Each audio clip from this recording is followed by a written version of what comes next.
క్రీస్తునందు ప్రియమైన వార్లారా, మరణాత యాత్రికుని ప్రయాణం గ్రంథకర్త జాన్ బన్యన్ గార్చే రచించబడిన పరలోకము మరియు నరకములను గూర్చిన దర్శనములు అనే పుస్తకం ఆడియో కంటిన్యూషన్. ఆ తర్వాత నేను మరలా ఆ ప్రవక్త వైపు తిరిగి అడగవలసిన ఇంకో ప్రశ్న మిగిలి ఉందని అతనితో చెప్పాను. అప్పుడు ఏలియా, అడుగు, నేను నీకు తప్పక జవాబిస్తాను. అప్పుడు ఎపినెటస్, నీ వద్దకు తెచ్చేంత వరకు నా మార్గదర్శి నన్ను ఆయా ప్రదేశాలలో నడిపిస్తున్నప్పుడు నేను వేర్వేరు వ్యక్తులను చూస్తూ వచ్చాను. వారిలోని కొంతమంది ఇతరుల కంటే ఎక్కువ మహిమ కలిగి ఉన్నట్లుగా నేను కనుగొన్నాను. కావున ఇక్కడకు వచ్చిన పరిశుద్ధులలో వేర్వేరు స్థాయిలలో మహిమ ఉన్నట్లుగా నాకు కనిపించింది. ఈ విషయం తెలుసుకొనవలనన్న కుతూహలం నాలో అప్పటి నుండి అలానే ఉంది. అప్పుడు ఏలియా, ఇక్కడున్న పరిశుద్ధులందరూ అనుభవిస్తున్న ఆనందం మరియు మహిమ పరిశుద్ధుడగు దేవునితోటి సహవాసం మరియు ప్రేమలపై ఆధారపడి ఉంటుంది. నేను నీకు మునుపు చెప్పిన విధంగా ఇక్కడ ఆయన దర్శనం నిరంతరం ప్రవహించు నిత్య జీవపు ఊట అయి ఉన్నది. ఆయనను మనం ఎంత ఎక్కువగా వీక్షిస్తామో, ఆయనను మనము ఎంత ఎక్కువగా ప్రేమిస్తామో అంత ఎక్కువగా మన ఆత్మలు ఆయన సారూప్యంలోనికి మార్చబడుతుంటాయి. దానిపైననే మన మహిమ ఆధారపడి ఉంటుంది. కావున ఇది ఆయా వ్యక్తుల మధ్య వ్యత్యాసాన్ని కలిగిస్తుంది. ఇక్కడున్న వారిలో దేవుని పట్ల ప్రేమ లేదని కాదు, ఎందుకనగా ఇక్కడ అలా ఉండుట అసాధ్యము. వాస్తవానికి దేవుని ప్రేమించని వారు ఇక్కడెవరు ఉండరు. ఇక్కడున్న వారందరూ దేవుని అమితంగా ప్రేమించేవారే. అయితే ఆయన వైపు వారు చూడటంలోనే తేడా ఉంటుంది. దానిపైననే వారిలోని మహిమ ఆధారపడి ఉంటుంది. అయితే తమలో ఉన్న మహిమ కంటే ఇతరులలో ఉన్న మహిమ ఎక్కువగా ఉన్నందుకు ఇక్కడ ఎవరు అసూయపడరు. ఎందుకనగా తమలో ఒక్కొక్కరిలో ఉన్న మహిమ ద్వారా దేవుడు మహిమపరచబడుతున్నందునను, అదే తమ ఆనందమైనందునను వారు అలా అసూయపడరు. అసలు అలాంటి ఆలోచనలకు కాని అలాంటి అసూయ ద్వేషాలకు కాని ఇక్కడ తావుండదు. తమలో ప్రతి ఒక్కరూ దేవుని మహిమతో నింపబడి ఉన్నప్పుడు, ఆ మహిమ వెలుగు ద్వారా తమలో ఒక్కొక్కరు ఆనందిస్తున్నప్పుడు ఇక ఫిర్యాదు చేసేవారు ఎవరుంటారు? అవధులు లేని వెలుగు మరియు జీవము, ఆనందము మరియు సంతోషములతో మిళితమైన సముద్రము లాంటి వాడైన పరిశుద్ధుడకు దేవుడు ప్రతి పాత్రను పొర్లి పారునంతగా నింపుతారు. పాత్రలు వేర్వేరు పరిమాణములలో ఉన్నప్పటికీ ప్రతి పాత్ర పూర్తిగా నింపబడుతున్నందున ఇక ఇక్కడ ఎవరు సనగరు, గొనగరు, ఫిర్యాదు కూడా చేయరు. ఇక్కడున్న ప్రతి ఆత్మ లోబడే మనస్తత్వాన్ని కలిగి ఉంటుంది. క్రింది లోకంలోని ఆకాశంలో తారలెన్నో వెలుగుతున్నప్పటికీ అవి వేర్వేరు పరిమాణాలలో ఉన్నందున ఒక తార యొక్క వెలుగు మరో తార వెలుగును మించి ఉంటుంది. పునరుత్థానం నొందిన దేవుని ప్రజలు కూడా అదే విధంగా ఉంటారని లేఖనములు మనకు బయలుపరుస్తున్నాయి. 1 కొరింథీ 15:41-42. కావున నీ ప్రశ్నకు నా జవాబు ఏదనగా, ఎవరైతే దేవుని వైపు ఎక్కువగా దృష్టిస్తారో వారు దేవుని ఎక్కువగా ప్రేమిస్తారు. అలాంటి వారు ఎక్కువగా ఆయన సారూప్యంలోనికి మార్చబడతారు. అదే పరలోకంలో అత్యంత మహిమకరమైన స్థితి.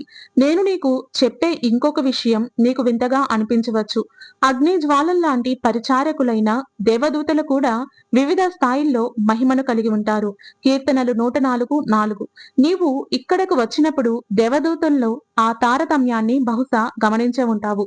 అలా నేను ఆ పరిశుద్ధుడగు ప్రవక్తతో సంభాషిస్తూ నా సందేహాలకు సమాధానాలను పొందుతున్న సమయంలో ఉన్నట్టుండి ఎపినెటస్ ఇక్కడికెలా వచ్చాడు అని ఆశ్చర్యంగా ప్రశ్నిస్తూ ప్రకాశవంతంగా మెరుస్తున్న ఒక వ్యక్తి నా ఎదుట ప్రత్యక్షమయ్యాడు.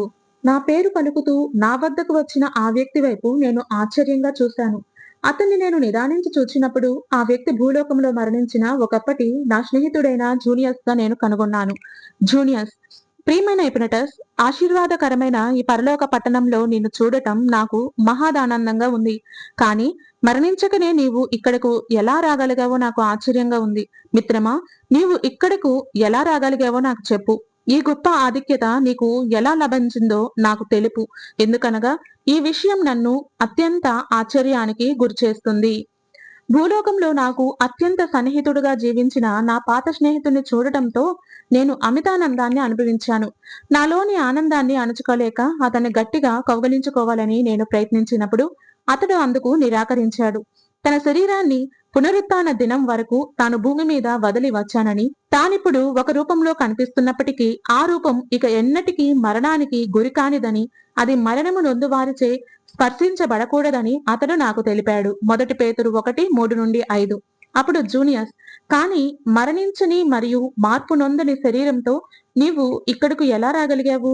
అప్పుడు నేను అతనికి నా శోధనను గురించి, నా విడుదల గురించి సవివరంగా చెప్పాను.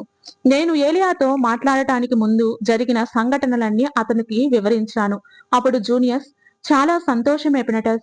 వాస్తవానికి నేను మరణించి మహిమకరమైన ఈ ప్రదేశానికి వచ్చాక దేవుని ఉనికిని గురించి, పరలోకం మరియు నరకం ఉన్నాయన్న వాస్తవాన్ని గురించి తెలిపేందుకు ఎవరైనా ఒకరు భూలోకానికి పంపబడాలని నేను చాలా ఆశించాను.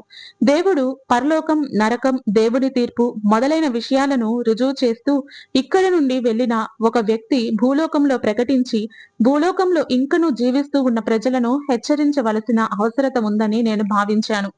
కానీ నా ప్రియ స్నేహితుడా, దేవుని గురించిన సత్యాన్ని, ఆయన మంచితనాన్ని గురించిన వాస్తవాన్ని బాగుగా ఎరిగిన నీవు ఆయన ఉనికిని గురించి ఎలా ప్రశ్నించగలిగావు? నీవు అలా ప్రశ్నిస్తావని నేను ఎన్నడూ అనుకోలేదు. ఈ విషయాన్ని చూచినప్పుడు ఆ భయంకరమైన శోధనల నుండి, శత్రువైన సాతాను ఉరులన్నిటి నుండి నన్ను తప్పించి మహిమకరమైన తన పరలోక రాజ్యము కొరకు నన్ను నిల్వ చేసిన కృపామయుడగు దేవుని నేను మనసారా స్తుతించేందుకు నేను తాజాగా ప్రోత్సహించబడుతున్నాను. ఆయన పరిశుద్ధ నామము నిరంతరము స్తుతి నొందునుగాక. ఏలియా నిష్క్రమించుట. జూనియస్ మాటలను విన్న ఏలియా, నన్ను నా స్నేహితుని వద్ద వదిలిపెట్టి నేను అతని నిష్క్రమణను గుర్తించేలోగానే అక్కడి నుండి వెళ్ళిపోయాడు. అతడు అక్కడ నుండి వెళ్ళిపోయాగా నేను నా స్నేహితునితో తిరిగి సంభాషించటం ప్రారంభించాను. జూనియస్ తో సంభాషణ. ఎపినెటస్, నా ప్రియమైన జూనియస్, ఈ సంతోషకరమైన స్థలంలో నివసిస్తున్న ఆశీర్వాదకరమైన వ్యక్తులందరిలో నీవు కూడా ఒకడవుగా ఉన్నందుకు నేను అమితంగా సంతోషిస్తున్నాను. భూలోకంలో నీవు జీవించిన కాలంలో అద్వితీయుడగు దేవుని పట్ల నీకుండిన లోతైన ఆశ నిన్ను ఇక్కడకు తీసుకుని వచ్చింది అనుటకు ఎలాంటి అనుమానమూ లేదు.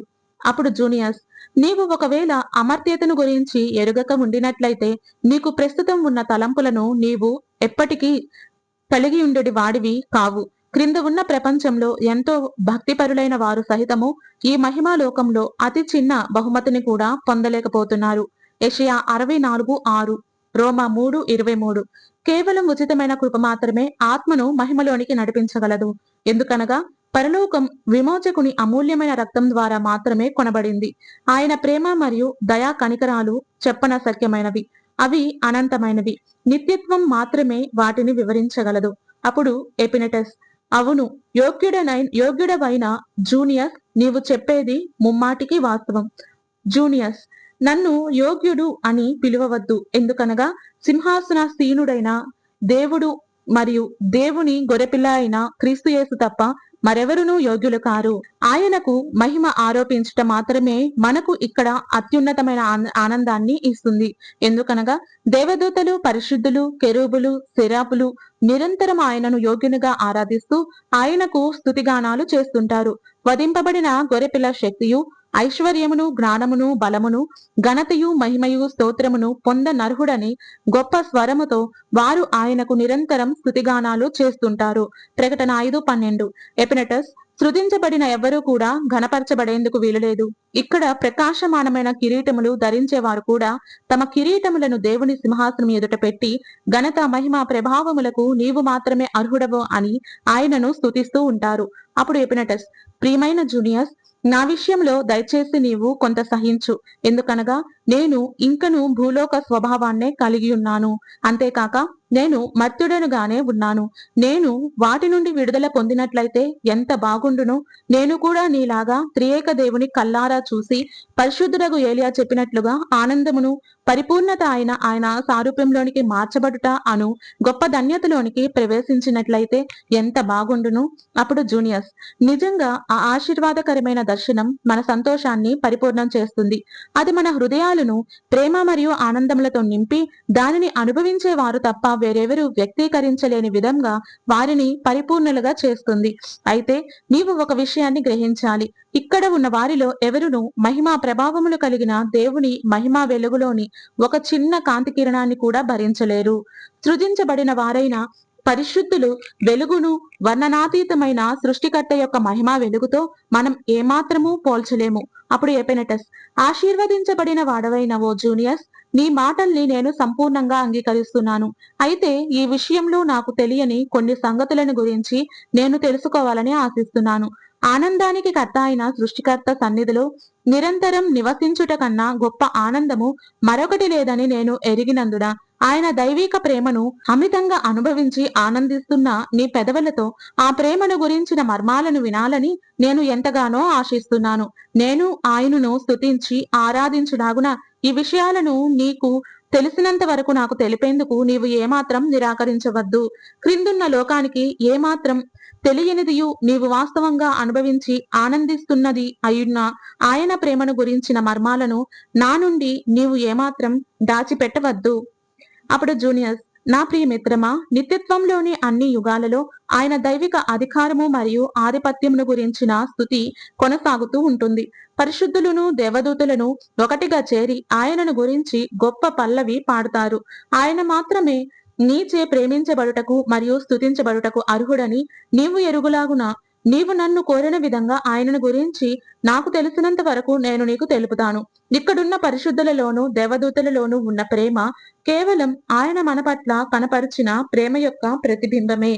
ఆయన మనలను మొదట ప్రేమించెను గనక మనము ఆయనను ప్రేమించుచున్నాము అని ఆయన ఎదపై ఆనుకుని ఆయన ప్రేమను అనుభవించిన ఆయన ప్రియమైన శిష్యుడు అన్నాడు. 1 యోహాను 4:19. కావున నా ప్రియమైన ఎపినటస్, మన పట్ల దేవుడు చూపించిన ప్రేమ ఆయన పట్ల మనకున్న ప్రేమకు పునాది అయినందున ఆయన ప్రేమను గురించిన తలంపులను మరియు వాటి ద్వారా మనం పొందు లాభములను నేను నీకు మొదట తెలుపుతాను. అవి లెక్కకు మించినవిగా ఉన్నాయి. వాటి మొత్తమును ఎవరునూ లెక్కించలేరు. అయితే వాటిని మనము ఒక క్రమమైన పద్ధతిలో ఉంచినప్పుడు క్రింది లోకంలో ఆయన మన పట్ల కనపర్చిన ఆయన ప్రేమకు మరియు ఆయన మంచితనానికి మనము ఎంతగా రుణపడి ఉన్నామో మనకు అర్థమవుతుంది.